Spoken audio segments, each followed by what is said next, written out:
Hello and welcome everyone.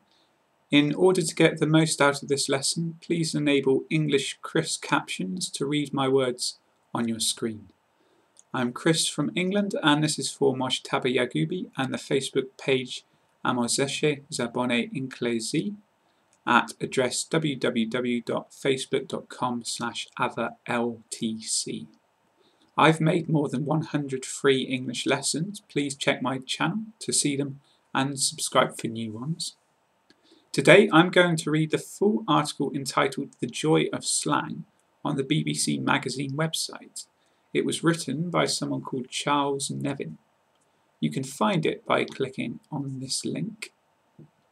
Please read the article with me and study it afterwards because the author discusses a lot of current British slang words which I recommend you learn. And the mood of the piece is very positive and enthusiastic. I like it a lot and I hope you will too. This is a reading of The Joy of Slang, a BBC article. Slang such as ain't, innit and cos have been banned from a school in South London. Author Charles Nevin celebrates modern slang and revisits phrases that have fallen out of fashion. Call Lummy. Please do not misunderstand me.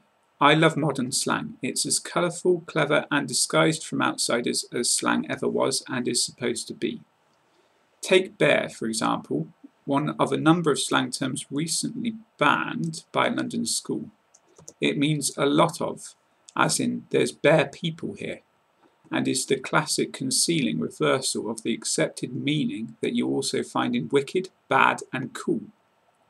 Victorian criminals did essentially the same with backslang, reversing words so that boy became yob and so on.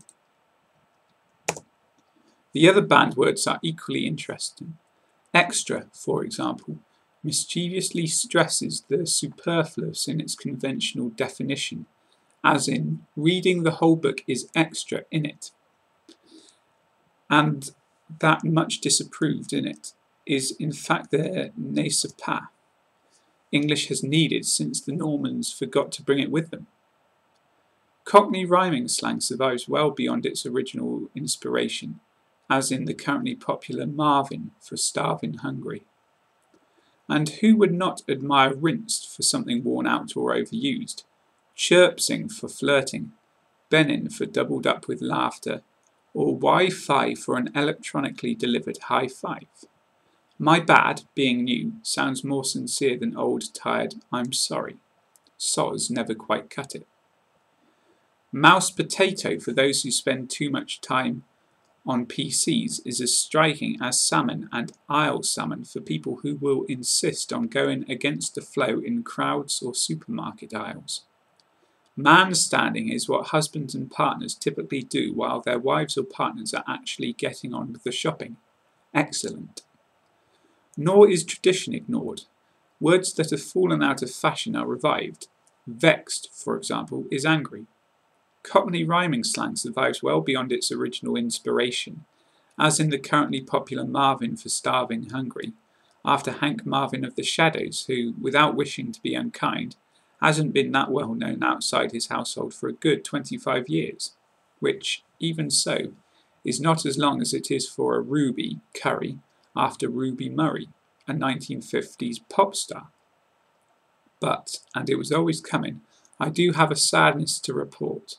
The loss of much loved old friends of phrases that have fallen victim to time, change, and two further factors. First, the current need for brevity in modern communications, and second, the much wider acceptance of words previously considered too uncouth for public exchange.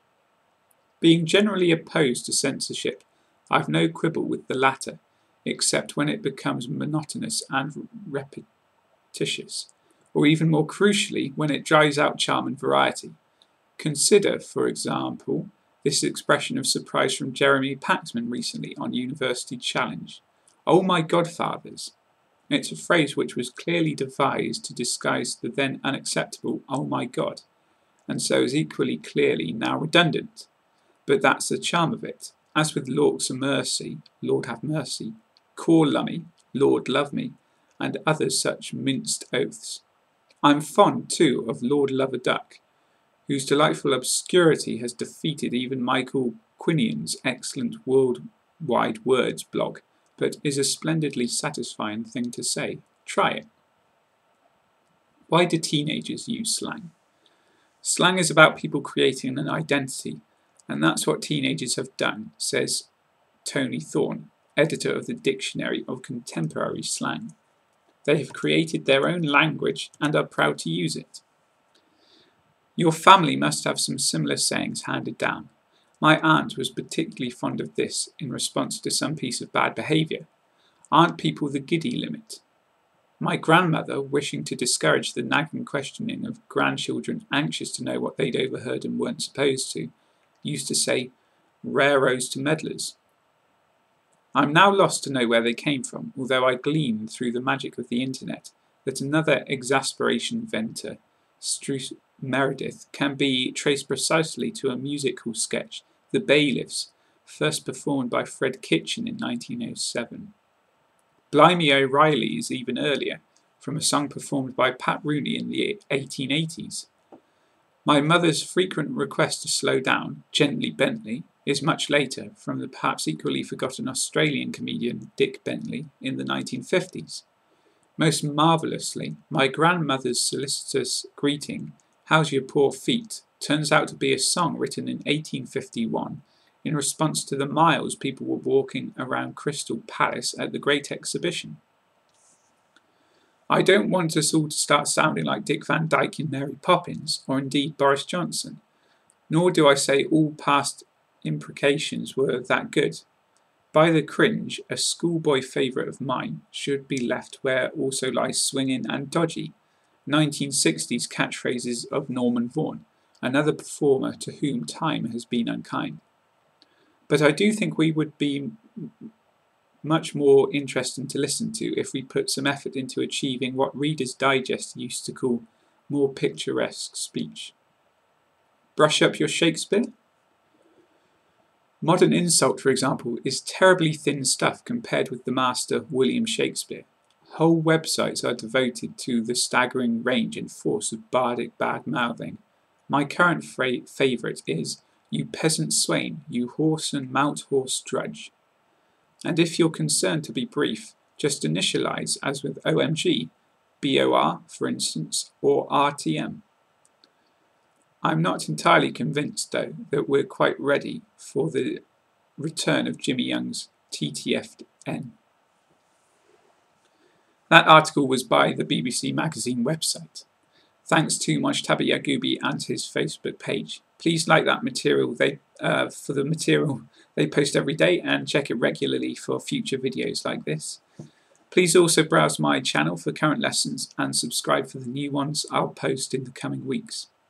In the video description on the YouTube page, you can find links to many more free websites I use to teach British English online.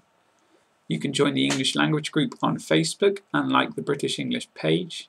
Follow on Twitter. The main website is learnbritishenglish.co.uk. There is a Tumblr video blog, and my Skype username is BritishEnglish_teacher. Please use all the resources I have mentioned today to join us and learn English free online with us in the future. Thanks for watching, good luck with learning English and best wishes for everything else in your life. This is goodbye for now from me, Chris from England. Take care.